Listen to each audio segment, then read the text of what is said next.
Hi bro, welcome to our channel.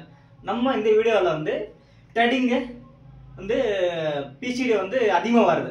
அந்த offset வந்து எப்படி கொடுக்கிறது அப்படினு சந்தன் கிட்ட கேட்டலாம். சந்தன் என்ன சொல்றான் அப்படினு நம்ம பார்க்கலாம் வாங்க. இப்போ வந்து PCD வந்து ப்ளஸ் சைடுல இருக்கு. அத எந்த ஆக்சிஸ்ல பண்ணனும் அப்படினு கேட்டலாம். சந்தன் இப்போ வந்து PCD வந்து ப்ளஸ் சைடு வருது. X ஆக்சிஸ்ல பண்ணனுமா Z ஆக்சிஸ்ல பண்ணனுமா? X ஆக்சிஸ்ல கரெக்ஷன் பண்ணனும் அப்படின்றான். ஓகே. இப்போ வந்து X ஆக்சிஸ்ல நீ பிளஸ் பண்ணுவியா மைனஸ் பண்ணுவியா? மைனஸ். ஓகே. இப்போ வந்து X ஆக்சிஸ்ல பண்ணனும்னு சொல்லிருக்கான். ஓகே. அதே போல PCD பிளஸ் வரதுனால நம்ம மைனஸ் பண்ணாதான் PCD வந்து கம்மியாகும். Okay bro. சந்தா வந்து நம்ம கேட்ட क्वेश्चनக்கு வந்து கரெக்ட்டா ஆன்சர் பண்ணிட்டே இருக்கான்.